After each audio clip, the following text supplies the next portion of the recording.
I want to be an ally. I need to look like one.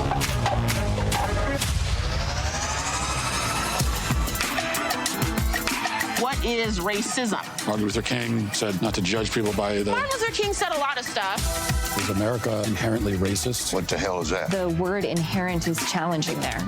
America is racist to its bones. All of the... So inherently. Yeah. The entire system has to burn. And I'm not going to even use save this country. This country is not worth saving.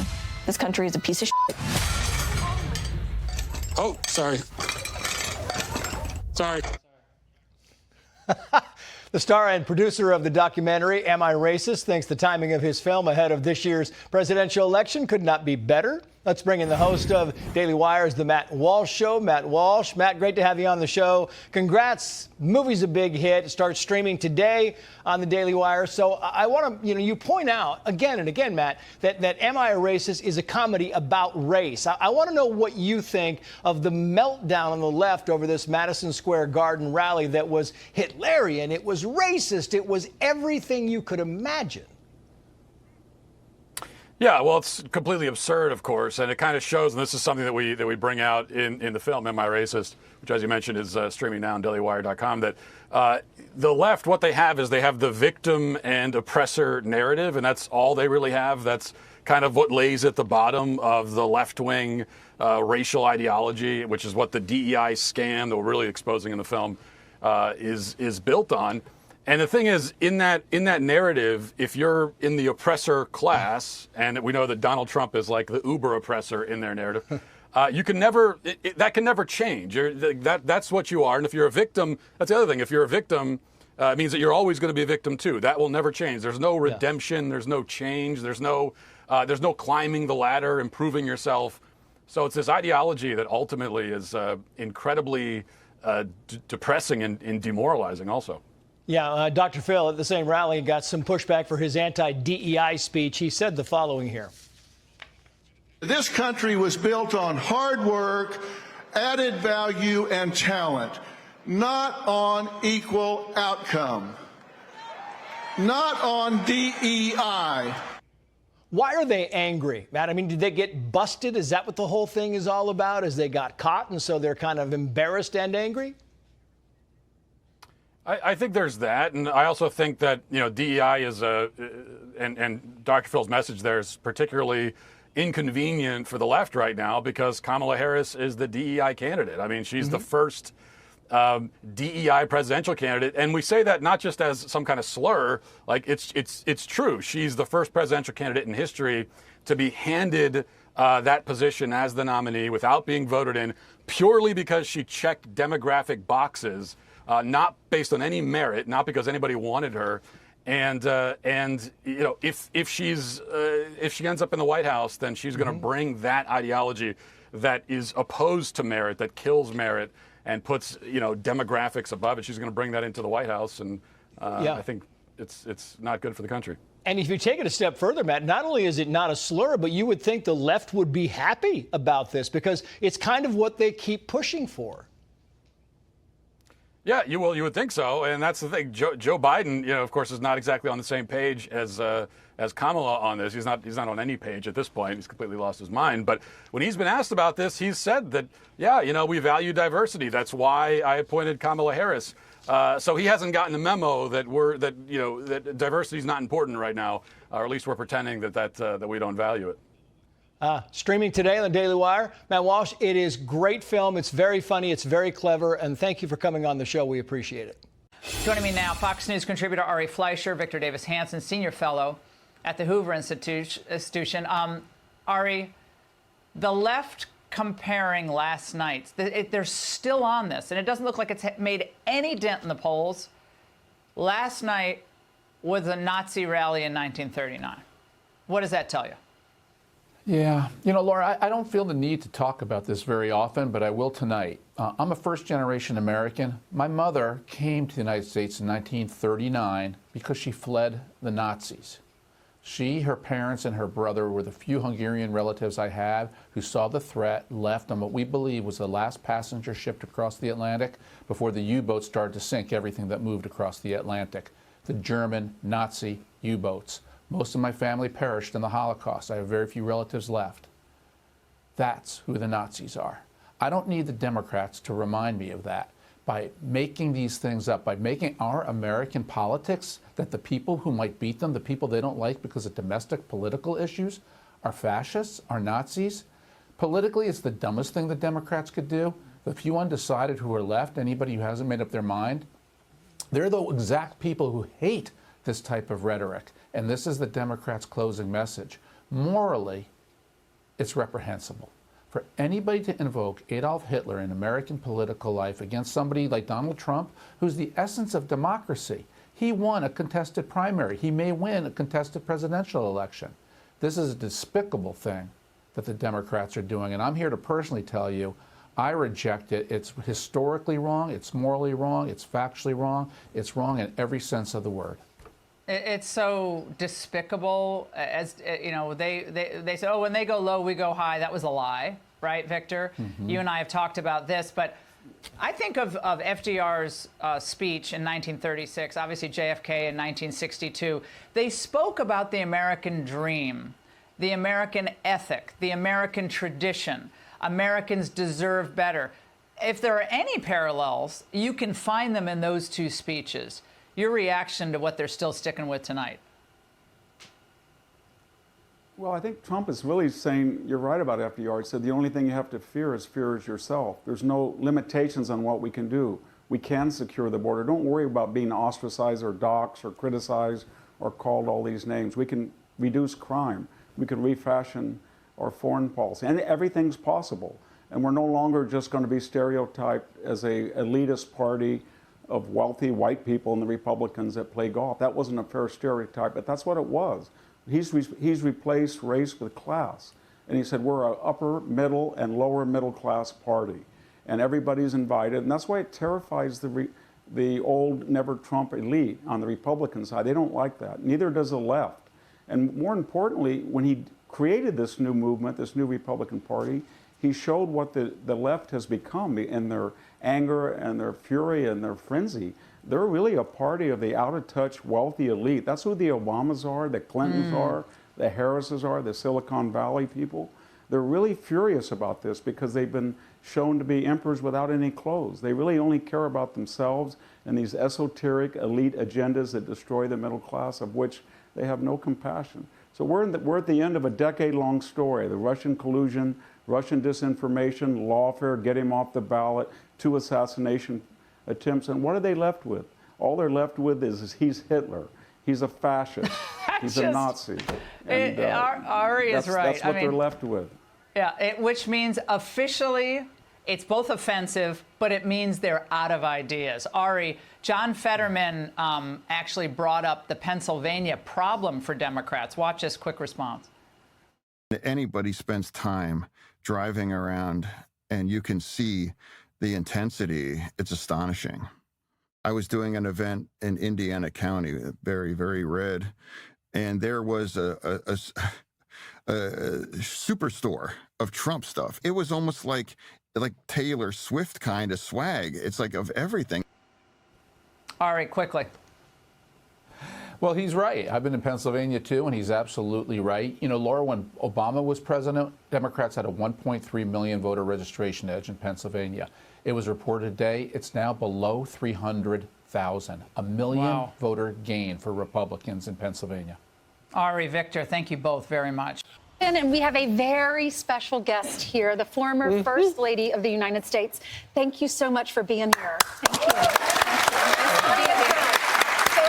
She also has the #1 book in the country. The #1 book. Here it is. We've all read it, and I have mine all earmarked and lots of notes. It is fabulous. I'm so proud of you. Lots of wonderful pictures, too. Stories about being First Lady, your upbringing. It's just great. You have to pick it up. Everyone should read this book. So thank you for coming on to talk about it. Congratulations. 1 week away. How are you feeling? How's the family? I feel good. We are feeling good. We are working hard. My husband, he's all over the country, traveling. And as we saw Sunday evening, Sunday through the day was an amazing day and a lot of support out there. Yeah. You've been through the campaign cycle now 3 times, 2016, 2020, 2024. How is this different? Or how is it better? How is it different? How does it compare? I feel it's kind of the same like 2016. The support out there, it's incredible. And it's just, people see what's going on in the country and what kind of leadership they want. They want prosperity, they want American dream coming back. So that's what we will decide on November 5th. It's got that feeling. Yeah. Mrs. Trump, you made it very clear when your husband decided to run for president, you were going to be a mother, you were going to take care of Barron, and you were going to work on the projects in the White House, but that mattered to you. But you took the stage on Sunday. You surprised the former president, you surprised the entire audience. Why now are we seeing you more on the campaign trail in the final stretch? Well, it was an incredible place. I love New York City, and I think that people to hear from me on that day, the arena, Madison Square Garden, the support that we have, and I want to support my husband as well. So I was there for him and everybody else. Are you?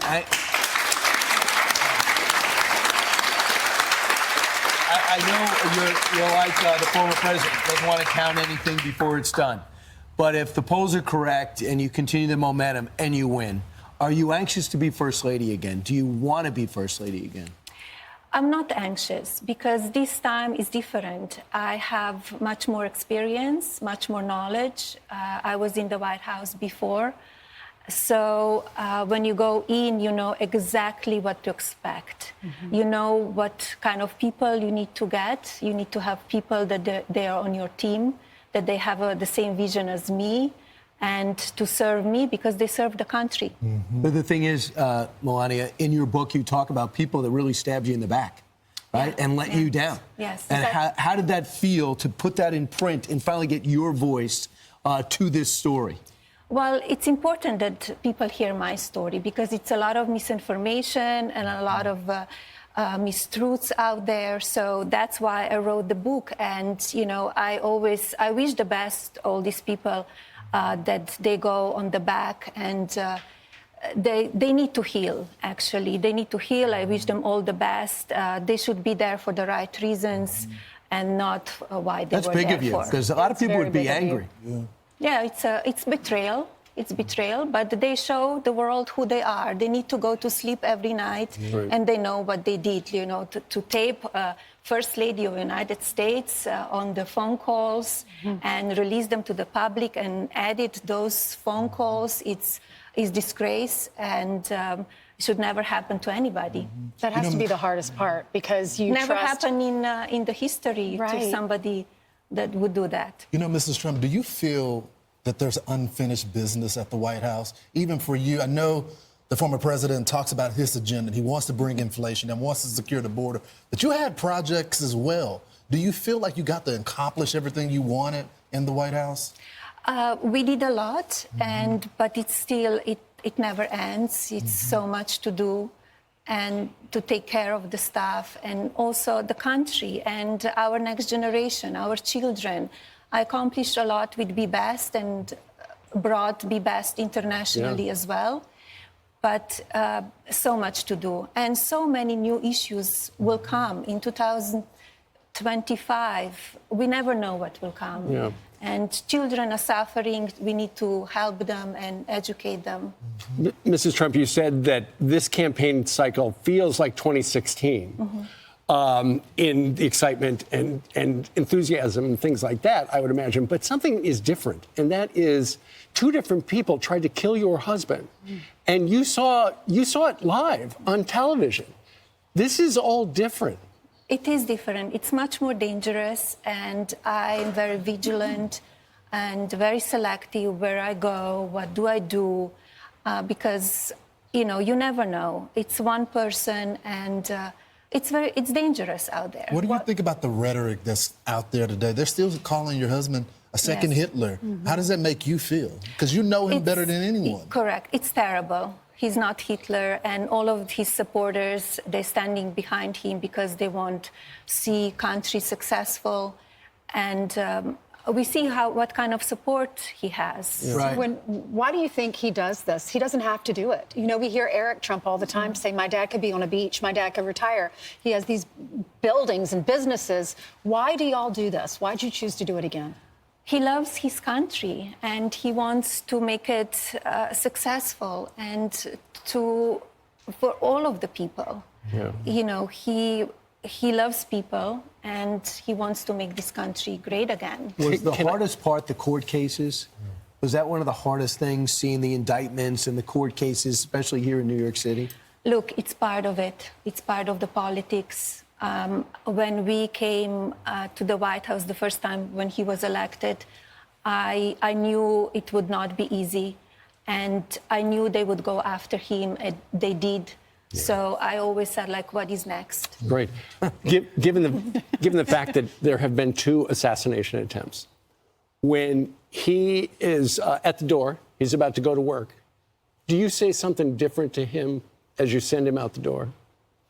I always said to him, you know, good luck and be safe. You know, you never know what kind of phone call you will receive and what can happen in life, right? Life is fragile and we need to enjoy it every day. Do you feel like God has a purpose now for him? Because this has been 2 attempts and he's been spared. Correct. Right. Thank Hey, God. Mrs. Shrimp, Are you okay with audience questions? Some audience Yes, of questions. course, Let's go to yes. Craig first. Yes. Yes, nice to meet you. Nice to meet you, Craig. Where are you going to spend election night with your family? Hopefully a celebration. Wait, is this an invitation to your house? Absolutely. We will be in Palm Beach, and in the morning we will go to vote.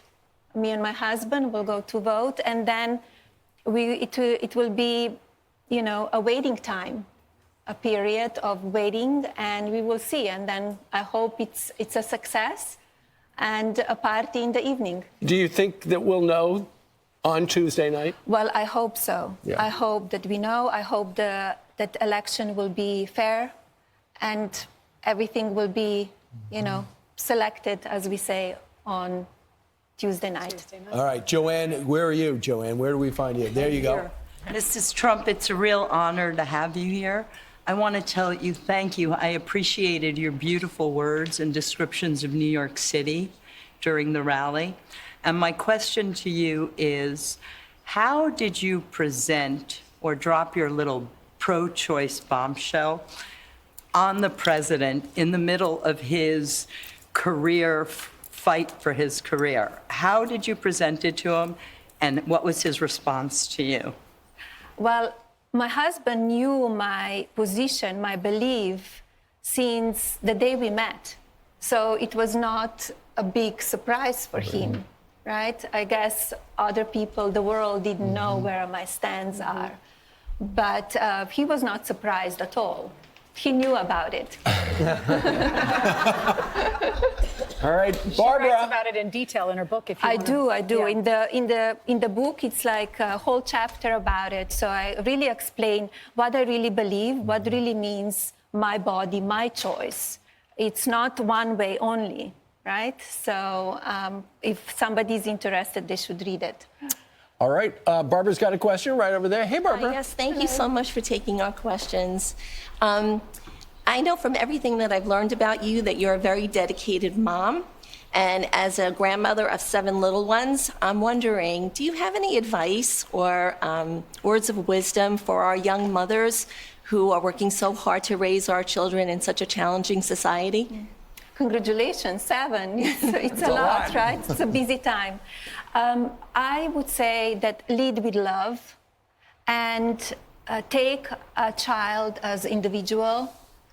We are all different, and also make sure that you, as a mother, you are healed, so you don't put the issues and trauma and everything to your child. Be cautious and be very, very loving. That's great advice. Good advice, yeah. All right, Brendan. Well, Brendan, your last question here. What's on your mind? Good to be with you. Thank you. You too.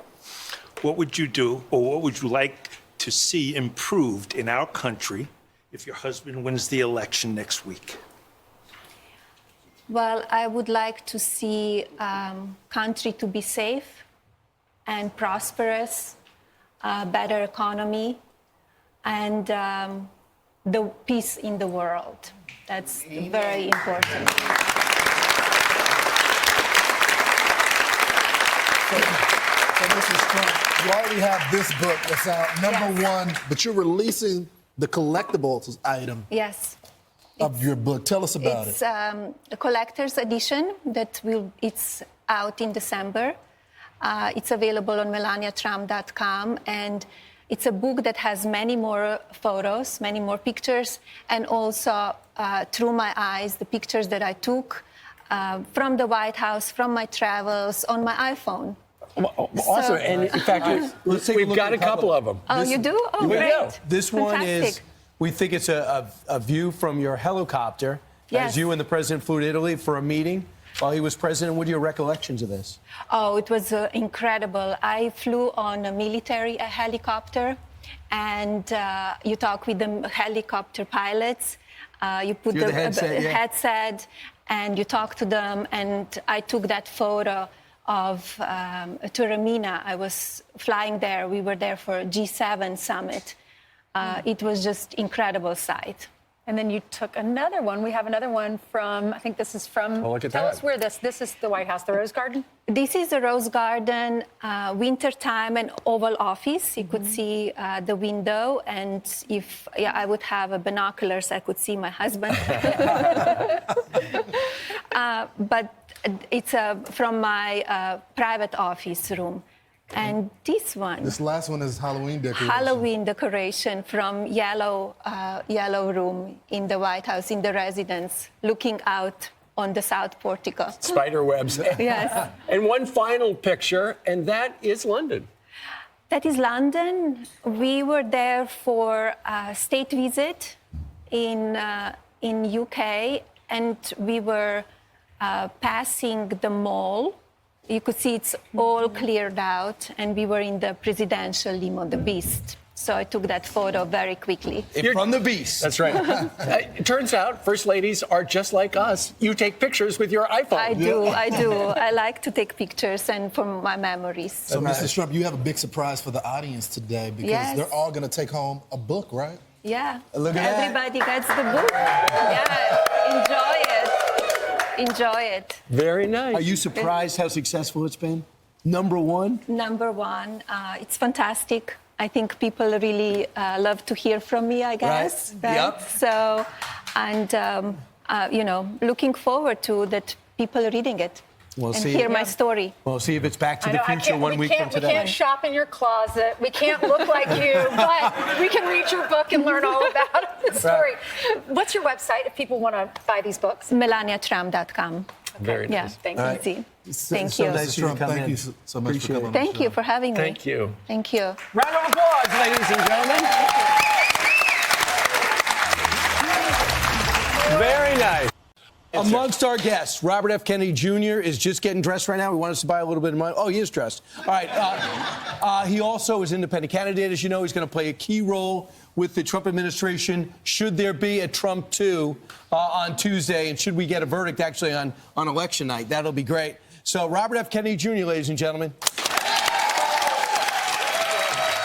Good morning.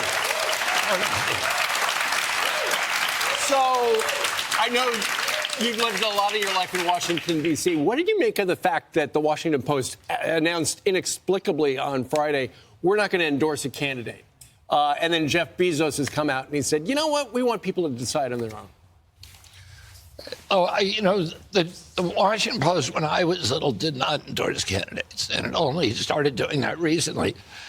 The problem I have with the Washington Post is the bias in the newsroom. Front page. Right, because traditionally you would have an unbiased reporting by the New York Times and the Washington Post, and then the editorial board would meet and vote, and they'd endorse a candidate, and there was supposed to be a Chinese wall between them. But in recent years, they have become blatantly partisan, and I think that's a tragedy for the news because there's really, there is very, very few sources of nonpartisan news left. Except, of course, right here. All right, there we go. Good answer. How do you feel, though, about the media at large, though? painting the Trump supporters that you were at that event in New York, at Madison Square Garden. They're painting them all as Nazi supporters, as racists. And this used to be your party. It used to be the part of inclusion, of open debate, but that's changed. Why? Yeah, you know, at the beginning of this campaign, I made a statement about Anne Frank during a speech, and I wasn't referring to saying anything reminded me of Nazism. I was talking about the rise of totalitarian systems of AI and facial recognition that give totalitarian systems the capacity to control so much of our behavior and to surveil us. And for about 5 months after that, I was called an anti-Semite for invoking the Nazi era. And here you have the leading Democrats in the last couple of weeks and the press. MSNBC has been really appalling. Insane. Mm-hmm. And the vice president, and there's no link between, I don't even think Madison Square Garden existed in 1939. Right, it came 1968. It moved to Penn State. Right, so they're invoking this 1939 meeting of Nazis, and they're saying that somehow this is a reunion. And you go in that, there was a joke made during the speech by one comedian, and the crowd, I was in the crowd at that time, and they groaned. These were not, no one was laughing. Nobody was laughing, and there was so much joy in the room, and optimism, and patriotism, and idealism about our country, and it was the opposite of Nazism, and the need to use that most evocative and explosive and incendiary and poisonous reference. And it's being used across the top ranks of the Democratic Party. It's Hillary Clinton, it's Kamala. I think it's bad for our country. And by the way, so many of us, when we were kids in this country, were asked to consider the moral quandary. Would you, if you could go back in time, would you kill baby Hitler before he could do all the damage? And most of us answer, yeah, we would do that.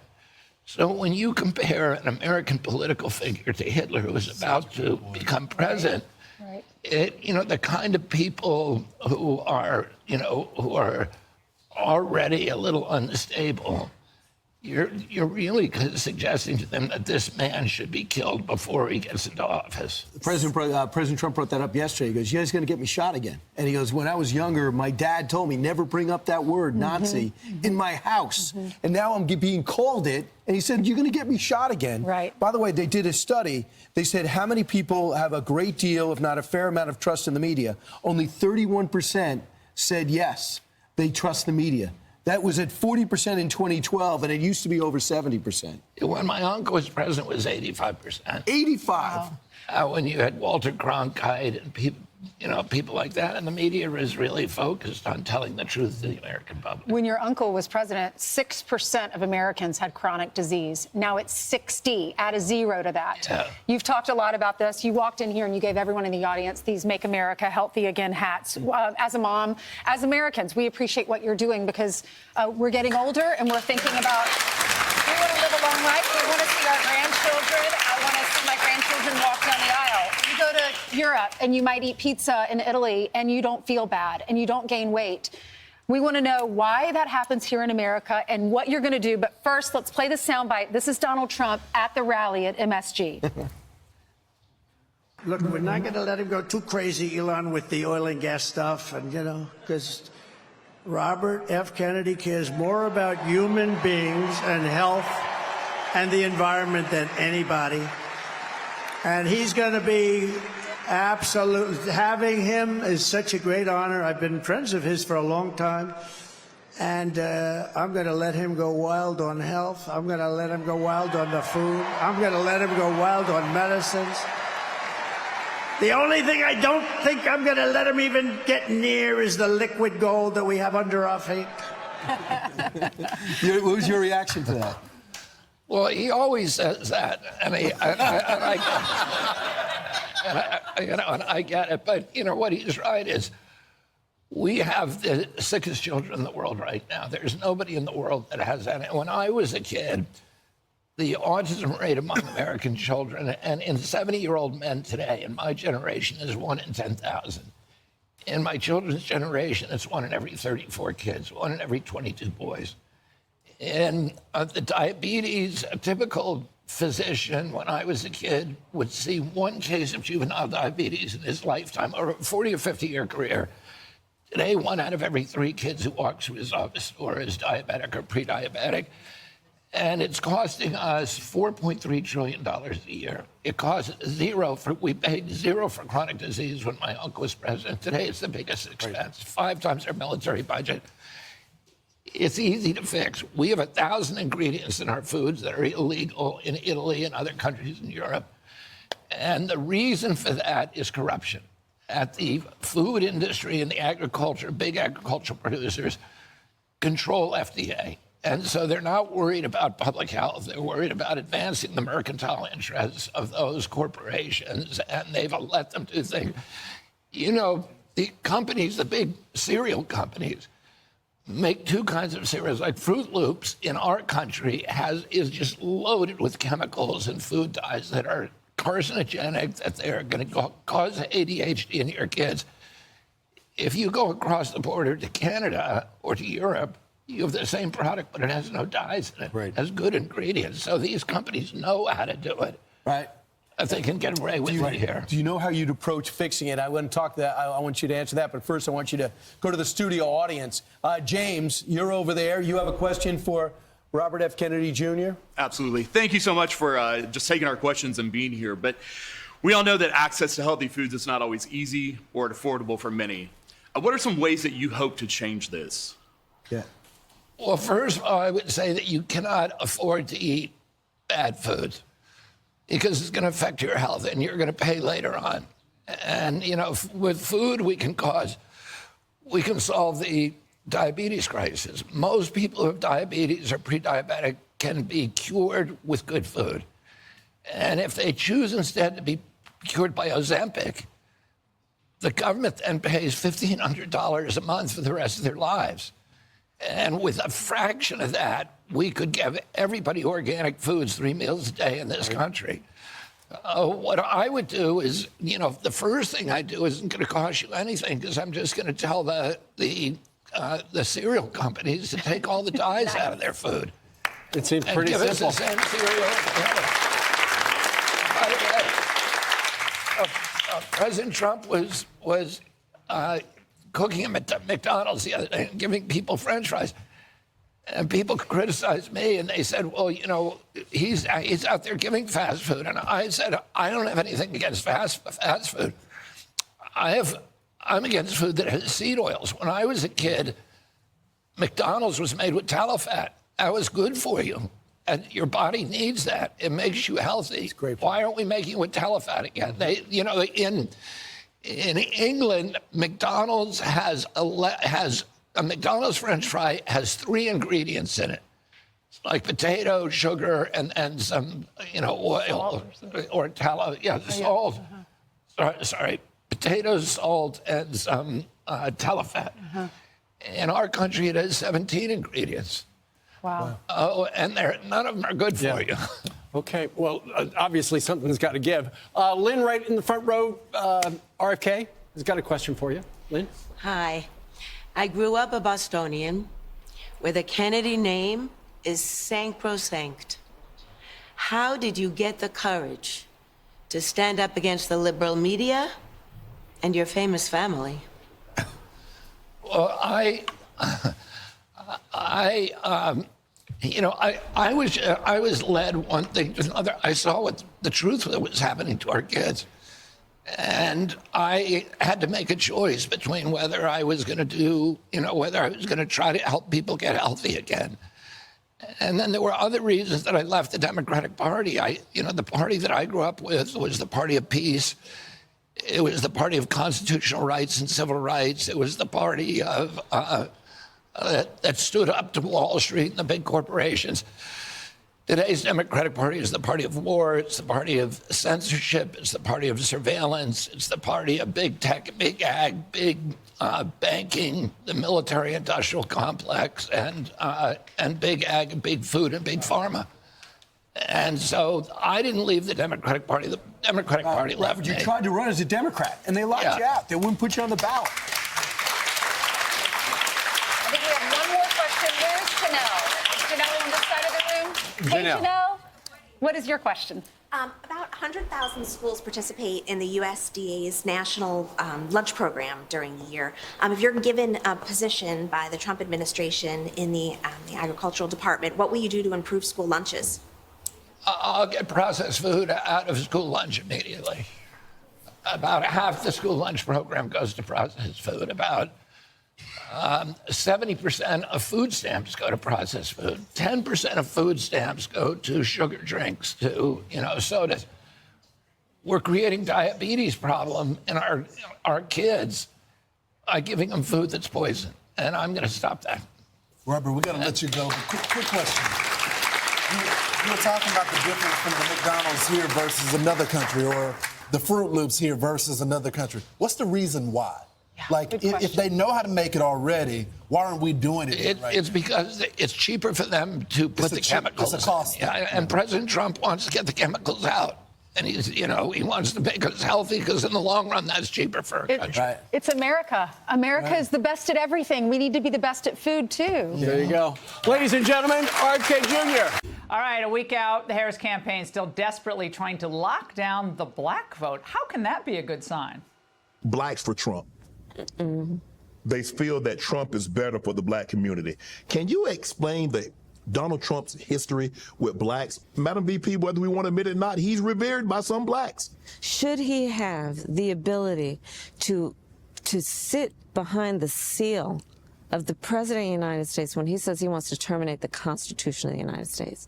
You know what that would mean? The First Amendment, the Second Amendment. Yes. Look, I'm in favor of the Second Amendment. I don't believe we should be taking anybody's guns away. She's not pandering, she's just making it up. Okay, just making it up. Because now we're supposed to believe that Kamala Harris from San Francisco, the Bay Area, is what, a stalwart Second Amendment supporter?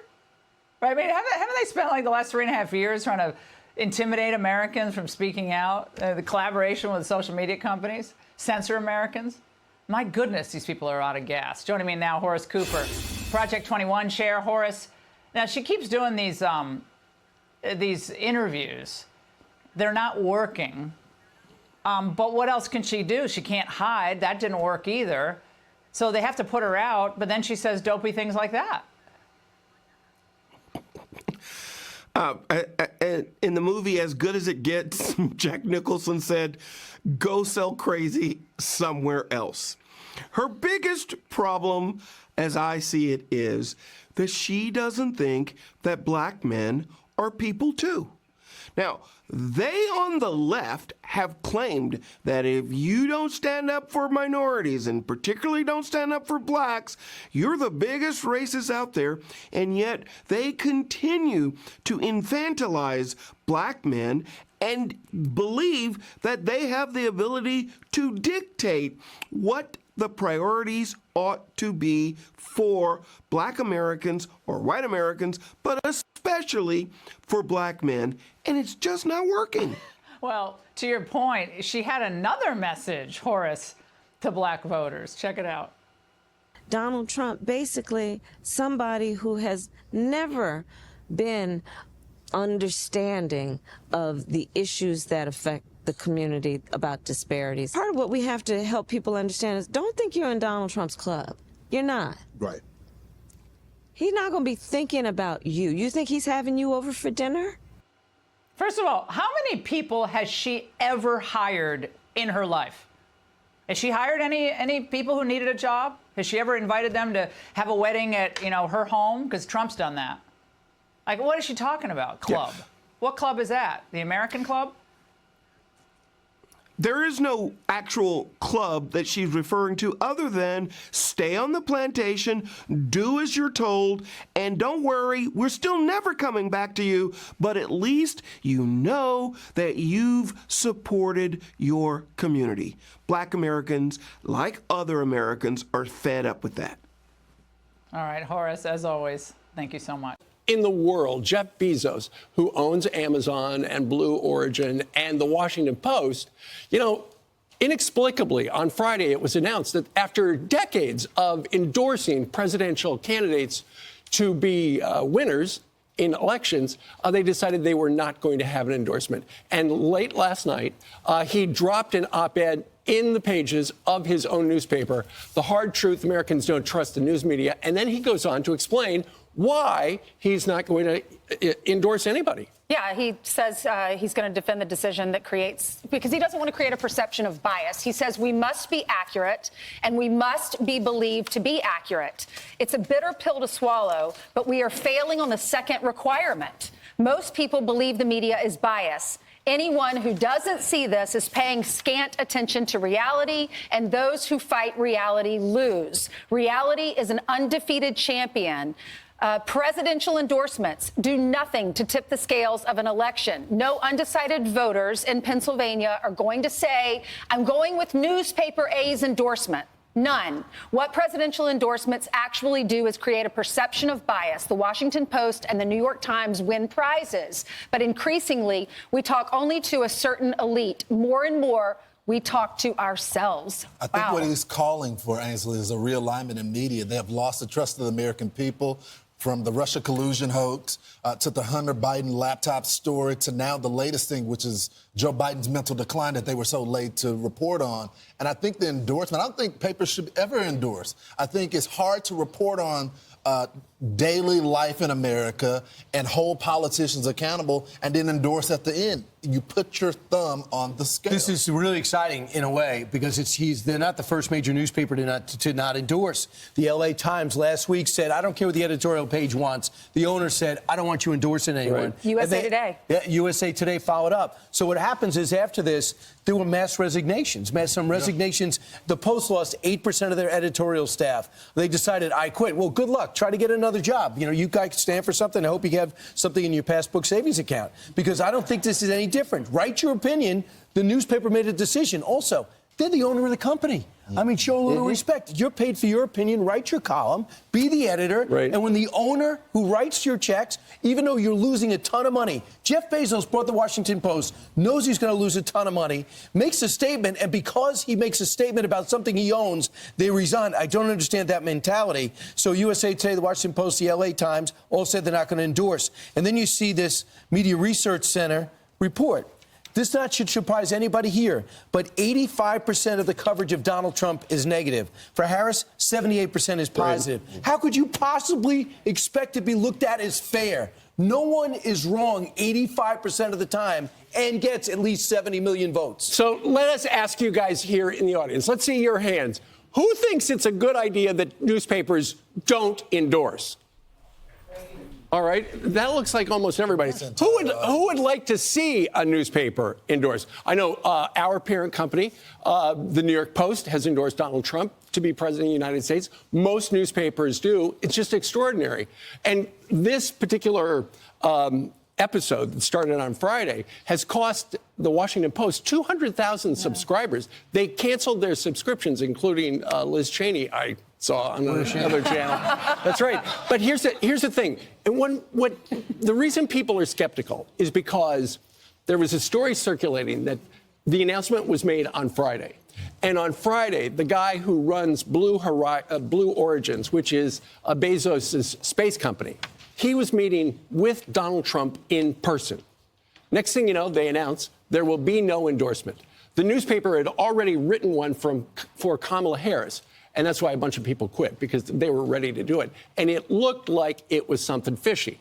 Jeff Bezos, in his op-ed, said there was no quid pro quo. We're doing this so that people can make up their own minds. But at the same time, it just looks to a lot of people like those two things happened exactly at the same time. He says it was a coincidence. Jeff Bezos said he didn't even know that Blue Origin was meeting with Donald Trump. And he said, I sighed when I found out because I knew it would provide ammunition, which it has, to those who would like to frame this as anything other than a principled decision. Right. So he didn't know about it. But I would love to see a show of hands. How many of y'all have ever voted for someone only because the Washington Post has endorsed or another newspaper is exactly. It doesn't really matter. I love Amazon. That matters to me. Yeah. So I care more about that than the newspaper's decision. So what I hope in the big picture, we should add too, the Minnesota Star Tribune, Governor Walz, they will not endorse. The Tampa Bay Times says they're not going to I endorse. actually love this. I think it's good for journalism. I think in the big picture, if Trump is able to win, he never had one day where he could have a honeymoon and treat it fairly. You don't like the Muslim ban, you don't like his tax plan, go ahead, write something bad, say something bad. But every day to make up something negative, to lead your newscast, your news channel with 95% negative news about somebody while they're trying to govern, maybe this could be somebody trying to lay the groundwork to treating him weren't you fairly. shocked? Should he be a winner? Weren't y'all shocked when y'all found out it was the Washington Post? Yeah. Is this saying that maybe they're recognizing that 50% of America thinks differently The than they do? ownership is, but the reporters still aren't. I mean, the You're right. ventilation that you would think they endorsed Donald Trump. They just decided to say, look, we're just going to stay out of it. Same with the Teamsters, after right? all. And it's the same thing that we're seeing when they covered the rally that happened on Sunday. They called it a Nazi rally. All of these reporters are putting their hand on the scale, saying things that are just not true. And it goes to the former president's point that when he's talked about the messaging from the Democratic Party, he says that it's putting them in danger. Watch. Kamala is now doing something much worse than what she was talking about. The newest line from Kamala and her campaign is that everyone who isn't voting for her is a Nazi. Now the way they talk is so disgusting and it's just horrible the way they talk. And they don't mean it even. They just want to do, they think that they can sell. They've called me everything from a mad genius looking to take over the world to a very, very stupid person. I've covered from stupid to mad genius that will eventually succeed in taking over the world. Now, these are bad people. This is the kind of outrageous rhetoric that has resulted in 2 assassination attempts in the last 3 months, probably. I could say that that's probably right. Okay, so Donald Trump, that is him last night in Atlanta. Today he's going to have a press conference. You will see it live here at the Fox News channel. I think it's at 11 o'clock this morning. 10 o'clock. And so Bill Hemmer will be able to have breakfast, I think, during that live event. When they take that. And as usual, Dana plays. Which is something they have to Absolutely. work out. And then Kamala Harris is going to be going to the Ellipse, where she's going to remind people, as she makes her closing argument, they say, about what happened on January 6th, where she's going to be right where Trump was back in the day. And Eric Trump came out and said, look, they're trying to be much more positive. If you look at the president's address, 75 minutes on Sunday, much more positive. Eric Trump came out to Daily Mail. He says he would want nothing to do with the prosecuting Hunter Biden or Hillary. He doesn't give a damn. He wants these games to end. He wants a safe, prosperous world and a fruitful society. He wants to get back to a country that is actually functional, that wins on everything we do. He wants to win on education, safety, economy, and military. He does not want to go into senseless wars. He wants to respect to the entire world. That is the focus. And if everything goes according to the prompter, it's going to be much more positive leading to next Tuesday. Well, we know he could have, under the Department of Justice, gone after Hillary Clinton. And he decided that it wasn't best for the country. So we know what he did the last 4 years. I like that. I like moving forward. Yeah. Can we just stop with that already? And he even said he was open to pardoning Hunter Biden as well. Yeah, so yeah. there you So go. maybe Kamala says, if I win, I'm going to make sure Donald Trump's cases go by the Did y'all wayside. hear yesterday he said he wants to support a tax credit, too, for all of us who have paid for caregivers, for our parents, or for someone that you love. Does that include child care, too? It would be wonderful. I think that's separate. Michelle thinks American men suck. Let me warn you, your rage does not exist in a vacuum. If we don't get this election right, your wife, your daughter, your mother, we as women will become collateral damage to your rage. To the women listening, we have every right to demand that the men in our lives do better by us. We have to use our voices to make these choices clear to the men that we love. Our lives are worth more than their anger and disappointment. What's that pitter-patter sound I'm hearing in the background? It's the footsteps of Barack running to vote for Trump. So, Kat, they know that they're having a hard time with men. Right. Doesn't seem like this is the right strategy. No. She basically says that they're hurting women by voting for Trump. But I think they don't understand that where it comes from in the first place is that people are sick of being told how bad they are and talked down to, and you know, the condescension doesn't work. None of what they're doing really works. I mean, the Walls AOC live stream of them playing Madden together was supposed to be to get like dudes who like football on their side, and they did it during football. Like, who's consulting them on this stuff? Yeah. It's a woman, probably, also. It's a gay man. Nothing wrong with that, by the way, Tyrus. The men who are the real danger aren't the criminals or the illegal aliens. It's the guys that don't vote the way you want them to. The ignorance that she projected as if the men are the only ones angry in the House. So every man who's been in a house where inflation's high, the electric bill's doubled, you're not getting cheers from the wife and kids. They're complaining, they're suffering, you're hearing it every day. Men, for the most part, and I'm grouping here a little bit, and I don't like to group, but we tend to internalize things, we want to solve something. Right. Women tend to express their feelings and talk about how terrible it is, and the one thing the man does is when his wife or woman is complaining is he tries to fix it. The last 3.5 years, the complaints are there, the upset is there. I can't send my kids to school. My electric bill's this, and men can't solve it. So the anger is coming from the family. I can't solve the problems of my family. My wife's unhappy in her job because she's working an extra 20 hours a week, less time with the family. I'm taking a second job. We have no voice at our schools. So this anger, Miss Obama, is not one-sided.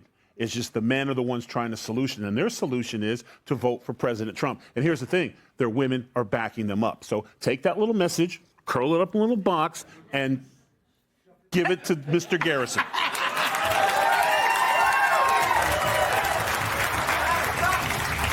You know, Ron, what Tyrus is saying is interesting. Men, if they can't solve the problem themselves, they have to find a leader that they can believe in to solve the problem. And it's like, it's just not going to be Kamala.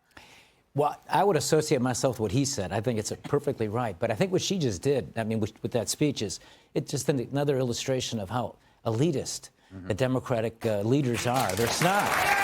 Who is she to lecture the American men? It's just not her role. And this is among the reasons why men in droves, and Democratic women and men, are leaving the Democratic Party, because there's nothing to do with bringing down the price of their groceries or the price of the gasoline or the struggles of their children maybe one day going to college or being able to afford a home. Those are the issues that matter to the American people, and of course the border and the other things. So I think that's really sort of capsulizes what's wrong with today's Democratic Party. They're a bunch of snobs. It's like it also is like another example of it's somebody else's fault. Oh, 1,000%. Yeah. That's the biggest challenge Kamala is running into. It's like she's vowing, if she gets elected, she's going to fix the border. She's going to get the housing crisis under control. She's going to lower grocery prices. All of these problems didn't exist before she got into office. So you're basically asking us to let OJ find the real killers. You know what I'm saying? But this is where, like, Michelle Obama is kind of full of it. And you know this is true. When Biden announced he was resigning via fax, nothing weird about it, okay? Obama tweeted that they were looking forward to an open primary where they'd pick a nominee. And I know that to be relevant to this story because you could see that Michelle Obama isn't trying. Like, she accused Trump in that same speech of avoiding interviews. On the same night he did a 3-hour interview. That's like accusing Chris Christie of avoiding pizza. You know what I mean? But you can tell when she campaigns for Kamala, she looks like a bridesmaid giving a toast on her friend's 5th wedding. Right. Like, she knows this is a bad idea, and no one gives a The only thing she's missing is a Cosmo and the hiccups. Like, please. I hate hiccups. It's the worst. I don't get them anymore. Isn't that weird? But that's a story for another time. Look at you freaks. Up next, at what age should trick-or-treaters turn the page?